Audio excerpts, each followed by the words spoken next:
నమో బుద్ధాయ. శ్రద్ధావంతులైన ఉపాసకులందరికీ ఈ గురువారపు ధమ్మ ప్రవచన కార్యక్రమానికి మహాబోధి బుద్ధ విహార హైదరాబాద్ తరఫున మైత్రీపూర్వక స్వాగతం. ఈరోజు మనం పగ ప్రతీకారాల నుంచి ఏ విధంగా విముక్తం కావాలి అని భగవాన్ బుద్ధుడు ఉపదేశించినటువంటి ఒక సూత్రాన్ని గురించి తెలుసుకుందాం. కార్యక్రమాన్ని ప్రారంభించబోయే ముందర త్రిరత్నాలు అయినటువంటి బుద్ధ, ధమ్మ, సంఘ ఈ మూడింటికి నమస్కరించి ప్రారంభించుకుందాం. నమో తస్స భగవతో అర్హతో సమ్మా సంబుద్ధస్స. బుద్ధం శరణం గచ్ఛామి, ధమ్మం శరణం గచ్ఛామి, సంఘం శరణం గచ్ఛామి. అనేక సూత్రాల వలనే ఈ సూత్త కూడా భగవాన్ బుద్ధుడు సావత్తిలో జేతవనంలో అనాథ పిండుకుని ఆరామంలో ఉన్నప్పుడు ఉపదేశించింది. భగవాన్ బుద్ధుడు భిక్షువులను ఉద్దేశించి, భిక్షువులారా, మీకు ఎవరి మీదైనా ద్వేషభావం పుట్టినప్పుడు 5 పద్ధతులు లేకపోతే 5 విధానాల ద్వారా వాటిని దూరం చేసుకోవచ్చు.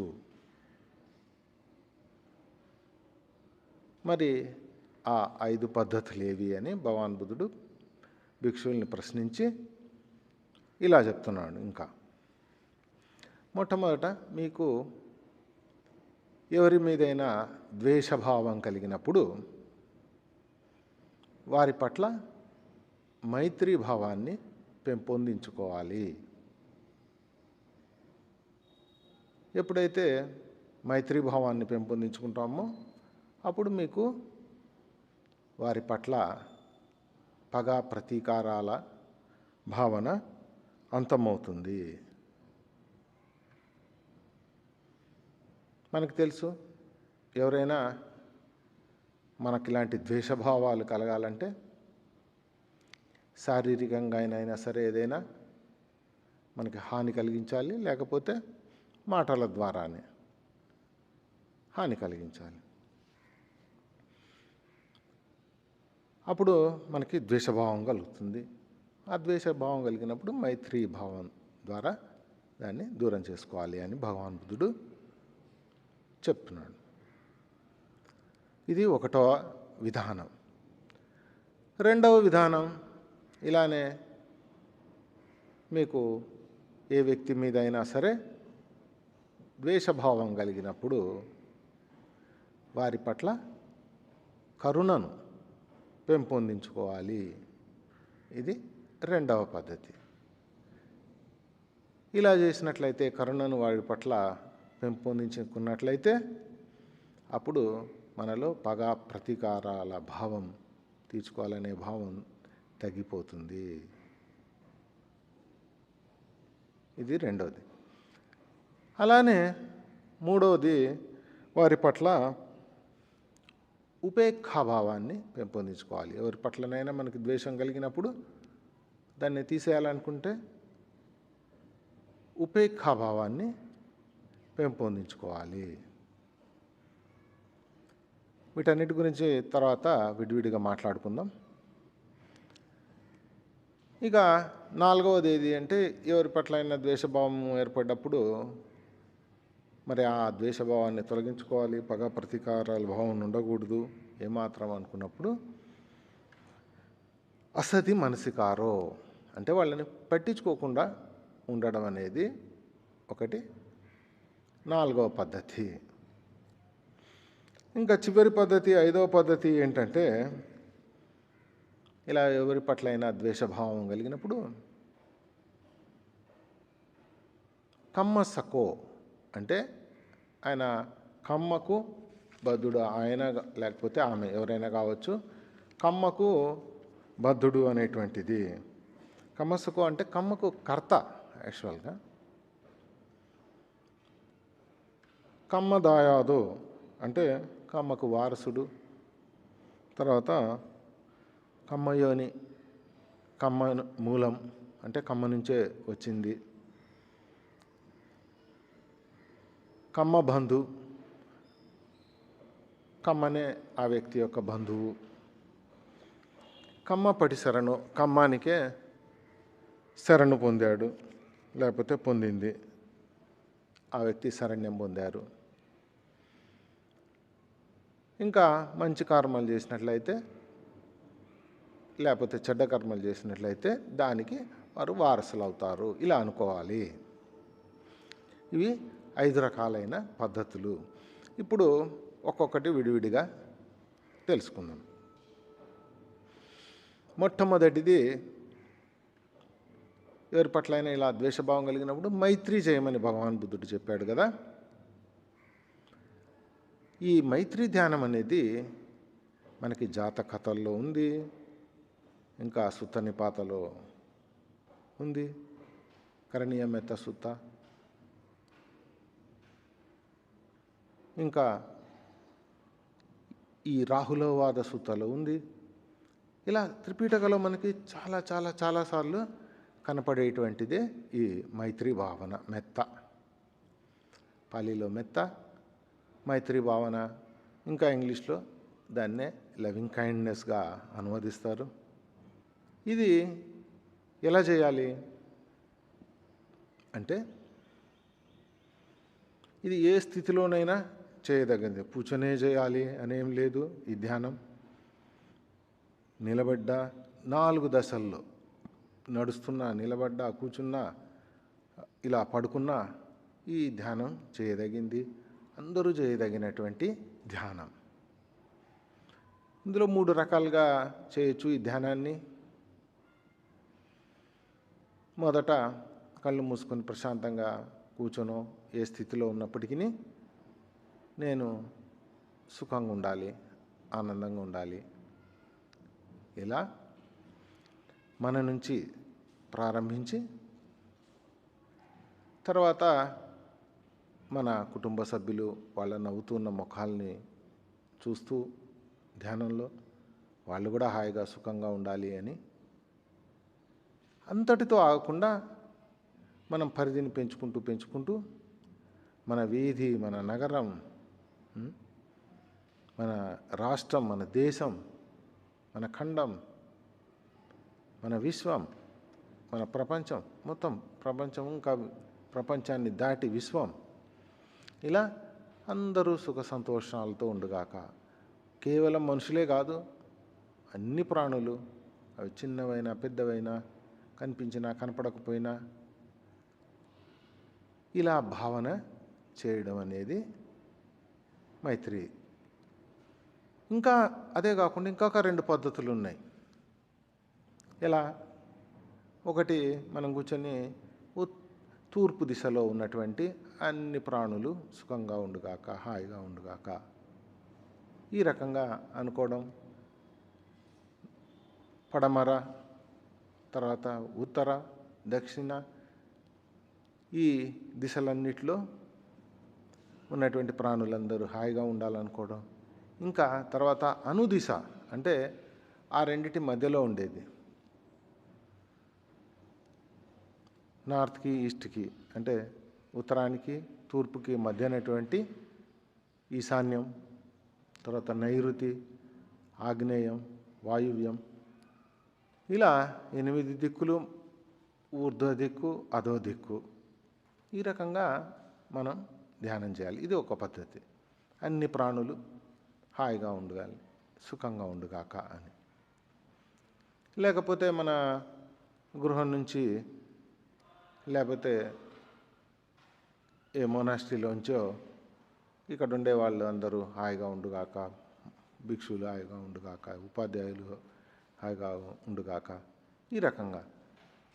తర్వాత ఆర్యులు, అనార్యులు, స్త్రీలు, పురుషులు, ఇలా ఇది ఒక పద్ధతి. ఇట్లా 3 రకాల పద్ధతులు మైత్రీ భావన చేయొచ్చు.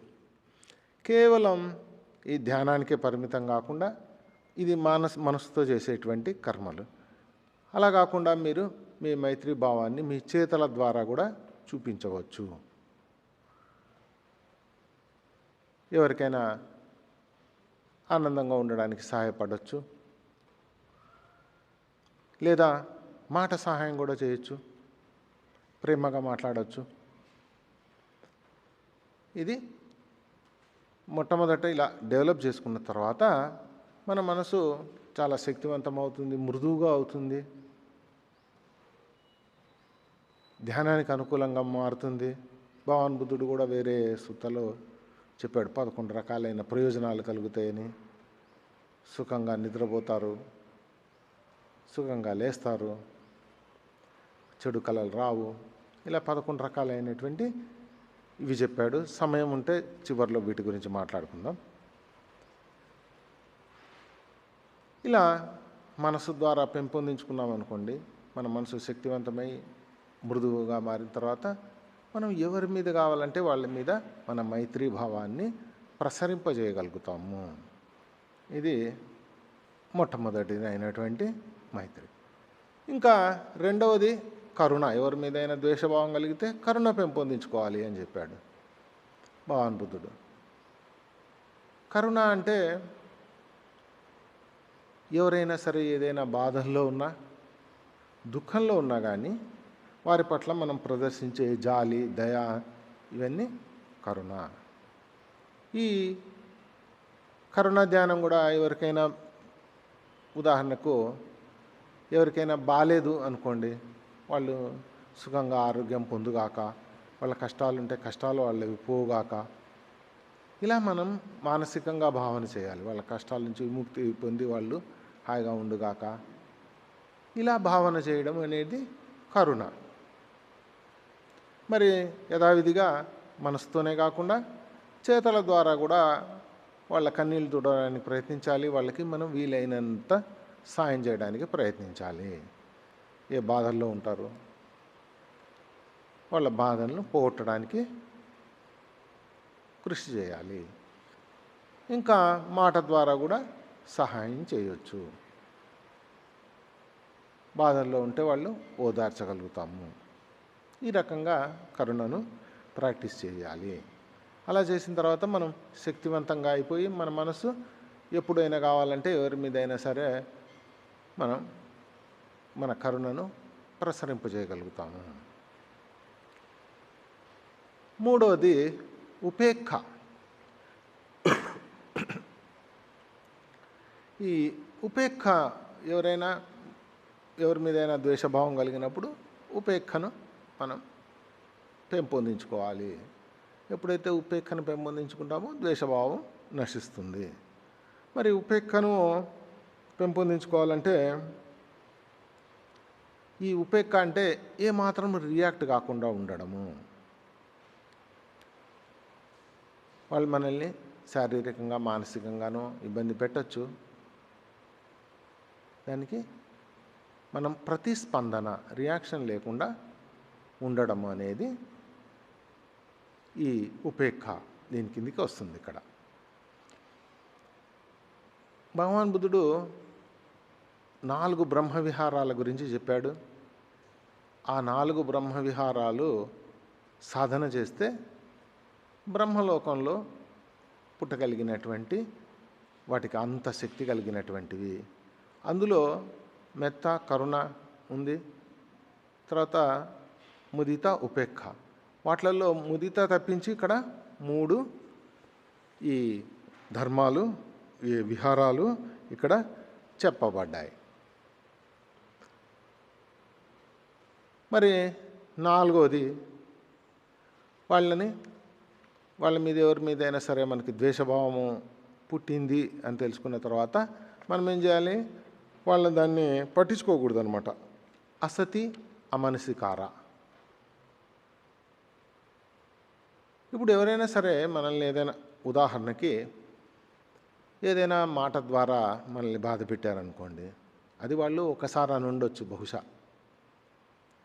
మనం ఏం చేస్తాము, దాన్ని పదే పదే పదే మళ్ళీ మళ్ళీ ఇలా అన్నాడు కదా, ఇలా అన్నాడు కదా, అలా చేశాడు కదా అని పదే పదే దాన్ని అనుకుని మరీ ఎక్కువ బాధపడి వాళ్ళ మీద మరీ ఇంకా ఎక్కువ ద్వేషాన్ని పెంచుకుంటూ ఉంటాం. దాన్ని పట్టించుకోకపోవడం అనేది చాలా ముఖ్యమైనటువంటిది.